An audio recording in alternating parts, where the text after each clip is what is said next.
All right, so when it comes to connecting the case connectors, um, as you can see, you have uh, the JFP1 is and JFP2 is the ones that you're really looking for because it's the speaker connectors and the power.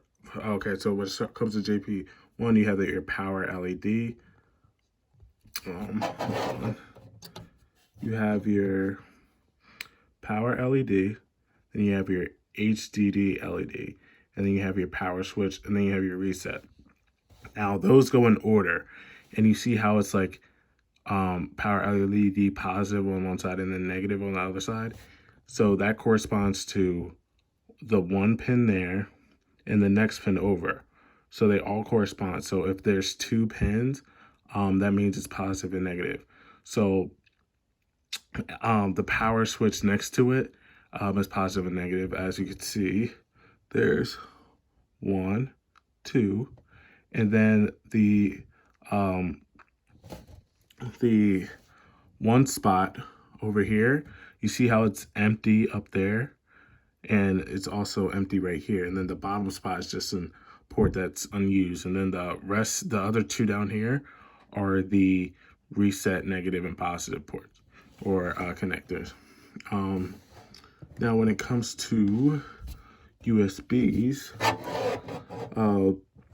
the USB 2 port is, well, we don't really care about the USB 2, but the USB 2 is this one, but the one for the case is this one. This is the USB 3, and you plug your USB 3 into here, which I will be doing next.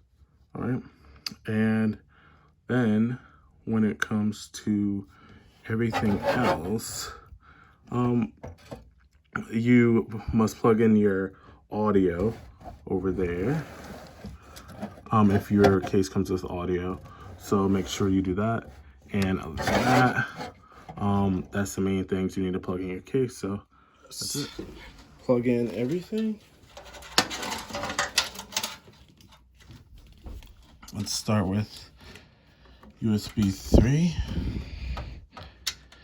All right, guys. So for this part, I'm plugging in the USB 3. As you can see, it goes in the port I specified earlier, and you can see I don't put it in too much, or like I don't like force it in because it's not what you really want to do.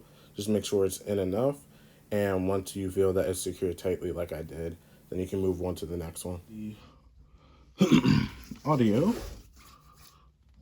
which is the audio port, is right here. This is the audio port. So you plug it in there, make sure everything is correct. You see how HD audio, make sure you line everything up. So you see there's one missing right here. Can you guys see that? Yeah, but there's one missing, and you want to align that missing one. Okay, so when it came to attaching the HD audio, it's pretty simple. The camera got a little blurry because it focused on my hand, but on the motherboard, the HD audio will be in the bottom left corner, and it's labeled, so you can basically tell which port that it's going to go into. So once you see the port in the bottom left hand of the motherboard, make sure you line it up with the one pin that's missing and push it in, and you should be good to go. So let's see. There we go. AC audio is in. Okay, next we got us the USB. Now the USB is, you can either do this one or this one. Well, there's multiple USB ports, so You could basically just do these two right here. So let's see. Yeah, so we want to do that.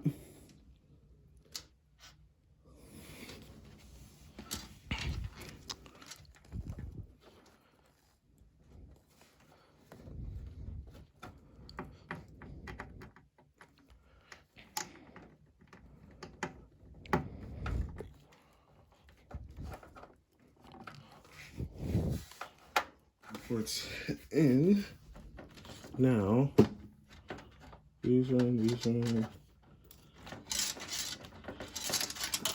Now, all the little guys are left, these guys. And those are the ones that go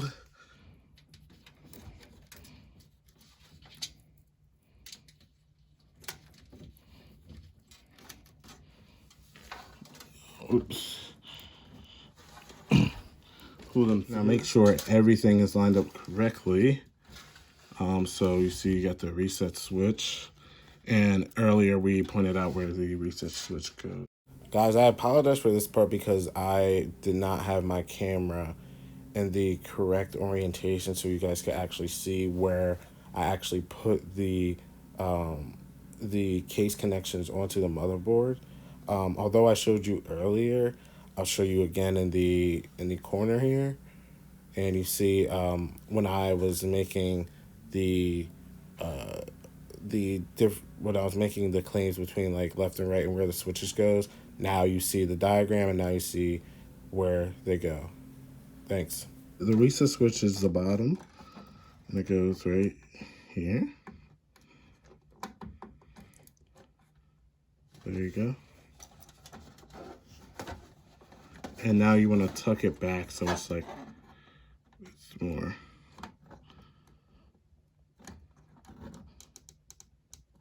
There you go. What's next? Not negative and power LED positive. Down.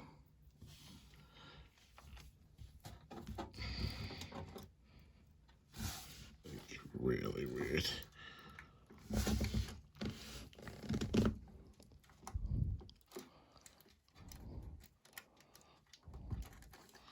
Positive.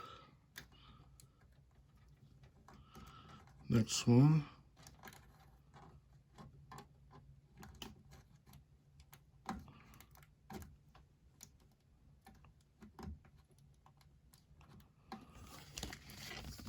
Negative. Now,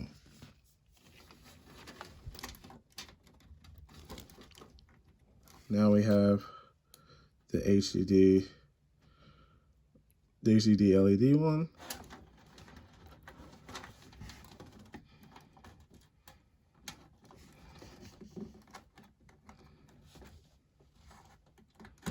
And then the last one is the power switch, which is the one on the top, which goes like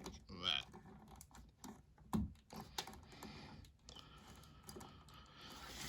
All right. Now those are the, now time for the power supply. Okay, so before this video ends, I want to explain each part of where I put like all the connections on. So as you can see, the bottom diagram, the one that says JFP1, is the main one that I put all the parts on. So when it comes to all the connections and everything, and all of the references that I made, they all belong to JFP1. Okay, so because of this, I use the JFP1 to connect all these switches, all the power outlets, everything. So when it comes to the first level, that's the power LED, and when it comes to the rest, there's a power switch, there's the HDD LED, and there's a reset switch. And the order that I did it in was the power LED first. No, I lied. The order that I did it was the bottom two first, because getting the power LED and power switch on first, and then the HDD and LED and reset would be too hard. So I did the HDD LED first, and then I did the reset, and then I did the power LED and then the power switch in that order. So if you want to reference, you can go back and see what I was talking about. But other than that, thank you, and subscribe and like for more.